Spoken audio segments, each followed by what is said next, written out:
15, steady coming up with what they like to call the OC. Cruising in a Chevy every weekend to a new beach. Woofer in the back playing music was a routine. Parties on the weekends at the house that everyone knows. Parents never home, so that's the spot where everyone goes. Hooking up with girls who never seem to wear enough clothes. Always broken up by cops that tell us all to go home. Save us now.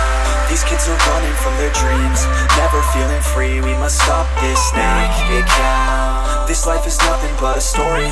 Don't let it be boring. We must never back down. The sound. Don't be quiet for the others. Strength that comes in numbers, so we must get loud. Is found. And if we never hit the ground, keep our head up in the clouds. We will make it somehow. Hello guys, কি অবস্থা সবার? তো beginner season 3rd ভিডিওতে আপনাকে welcome. এই তো last দুইটা ভিডিওতে আমরা bicep and chest workout cover করেছি। আজকে আমরা ব্যাক ওয়ার্কআউট দেখাবো। সো দেরি না করে চলুন স্টার্ট করি ভিডিও।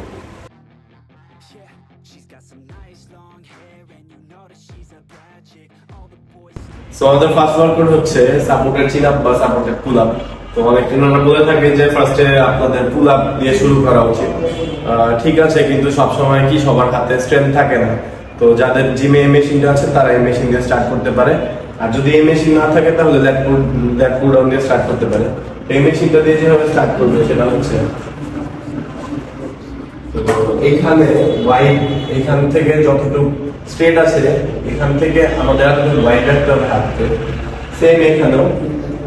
এবার আমাদের দুই পা আস্তে করে রেখে চেস্টটাকে আপ রাখতে হবে, এলবোটাকে একটু সামনের দিকে, বেশি সামনে না, আবার একদম স্ট্রেট না, একটুখানি সামনে। এবার নিজের বডিকে আমার পুল করতে হবে, এভাবে আপ স্লো যাবে, নামার সময় যাতে ফুল কন্ট্রাকশন ফিল হয়। আপ একদম স্লো নামতে হবে যাতে কন্ট্রাক্ট হয় ল্যাটসে, আমাদের ল্যাটসে কানেক্ট করতে হবে। আবার আপ স্লো। এরপরে 12 মিনিট হয়ে যাওয়ার পরে আমরা এটাকে 4 সেট করবো। তো 4 সেট 12টা করে। আর যাদের এই মেশিন নেই তারা হচ্ছে ল্যাট পুল ডাউন ইউজ করবে। তো সেই ক্ষেত্রে এখানে ল্যাট পুল ডাউন মেশিনে যে সেম ভাবে ওইখানে যেভাবে আমরা ঠিক করবো সেভাবেই এখানে এতটুকু ওয়াইড রেখে হাতে হবে। তো ডাউন আমরা চেষ্টা করবো আমাদের পুরা কোমরকে ভিতরে নিয়ে যাওয়া, লোয়ার ব্যাকে পুরোটা ভিতরে নিয়ে যাওয়া। ভিতরে নিয়ে যাওয়ার পরে আমাদের বডিটাকে চেষ্টা হাত করে একটু পিছিয়ে রাখবো, একটু পিছিয়ে এসে এবার আমরা ডাউন করবো। স্লো ফুল স্লো। তো যখন এটাকে স্ট্রেট করবো আমাদের বডি যাতে পুরোপুরি সামনে না চলে যায়, তো একটু পিছিয়ে থাকবে, এখানে বডিটা পুরোটা লক থাকবে। এবার পুরোটা ল্যাটস দিয়ে আমরা টান দিব। আমাদের ফিল করতে হবে যে ল্যাটস দিয়ে আমরা এটাকে নিচে নিচ্ছি।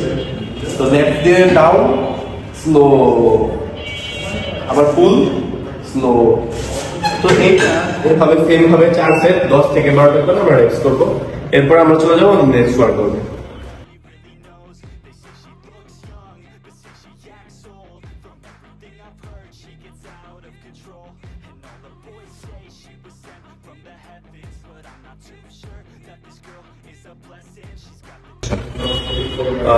সো আমাদের নেক্সট ওয়ার্কআউট হচ্ছে মেশিন রো। তো আমরা ল্যাট পুল ডাউন করার পরে আসবো মেশিন রোতে। তো এটা আমরা কিভাবে পারফর্ম করবো সেটা হচ্ছে আমরা এখানে বসার পরে হিপসটাকে আমরা চেষ্টা করবো বাইরে রাখার, আর চেস্টটাকে আপ রাখার চেষ্টা করবো। অনেকে এটা করার সময় এভাবে ঝুঁকে যায়, এই জিনিসটা একদমই করা যাবে না। চেস্ট আপ রাখতে হবে, এই জন্য হিপটাকে বাইরে রাখতে হবে। চেস্টটাকে আমরা এভাবে পুরোটা লাগিয়ে দিব অনেক সময়। তারপরে আমরা যখন এটাকে পুল করবো ধরে, তো আমরা চেষ্টা করবো এই ফিঙ্গারটাকে এই বাইরে রাখার, ঠিক আছে? ভিতরে রাখার চেষ্টা করবো না, বাইরে রাখার চেষ্টা করবো। এবার চেষ্টা আপ স্লো, আপ স্লো। যখন আমরা নামাবো তখন আমরা পুরোটা ল্যাটসে কানেক্ট করবো অ্যান্ড আপ স্লো। এটা আমাদের লোয়ার ব্যাকে বেশি ফিল হবে। তো আমি অনেককে দেখেছি যখন এটাকে পুল করে এখান থেকে চেস্টটা বাইরে এসে পড়ে, এই জিনিসটা যদি না হয় পুরোপুরি এখানেই থাকবে, ঠিক আছে? তো এভাবে ধরে আমরা এভাবে এটা পারফর্ম করবো। এটা আমরা সেম 4 সেট 10 থেকে 12টা রেপস করবো। তো আরেকটা ইম্পর্টেন্ট জিনিস যেটা বলা হয়নি সেটা হচ্ছে আমরা যখন এটা পারফর্ম করব তখন আমাদের শোল্ডারকে প্রোট্র্যাক আর রিট্র্যাক করতে হবে। শোল্ডারকে যদি আমরা এক জায়গায় ফিক্স করে রাখি তাহলে আমাদের পুরোপুরি ব্যাকে এখানে ফিল হবে না, ম্যাচে কানেক্ট হবে না। এই জন্য আমরা যখন এটাকে ছাড়বো তখন আমাদের শোল্ডার যাতে এইভাবে সামনে যায়, আবার যখন পুল করবো তখন শোল্ডারটা এভাবে পিছিয়ে আসবে, ঠিক আছে? ট্র্যাক রিট্র্যাক করতে থাকতে হবে, তাহলে আমাদের ল্যাগসে বেশি কানেক্ট হবে এই ওয়ার্কআউট। সো গাইস, আমাদের থার্ড ওয়ার্কআউট হচ্ছে চেস্ট সাপোর্টের ডাম্বেল রো।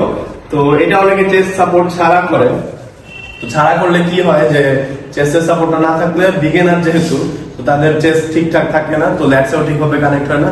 আমাদের টার্গেট হচ্ছে ব্যাককে ফুল কানেক্ট করা, এই জন্য আমরা চেস্টের সাপোর্ট নিয়ে তারপরে এই ওয়ার্কআউটটাকে পারফর্ম করবো। তো কিভাবে করতে হবে, তো ডাম্বেলটাকে এইভাবে নিয়ে পাকে চেষ্টা করবো এখানে আটকে রাখার, তারপরে আমাদের চেস্টটা আপ থাকবে, হাতকে পুরোটা সোজা রাখবো, তারপরে পুল স্লো,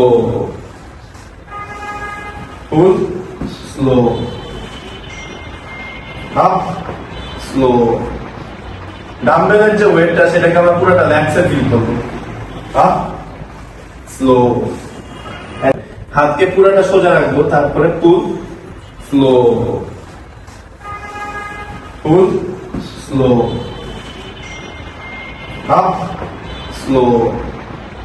ডাম্বেলের যে ওয়েটটা সেটাকে আমরা পুরোটা ল্যাক্সে ফিল করবো, up slow, and same shoulder protract retract হবে, আপ স্লো, আপ স্লো। এইভাবে হয়ে যাওয়ার পরে সেম আমরা এই ওয়ার্কআউটটাকে আমরা 4 সেট 12 থেকে 15টা রেপস করবো। এন্ড অবশ্যই ওয়ার্কআউট শেষে ডাম্বেলকে আবার রির্যাক্ট করে দিব জায়গা মতো।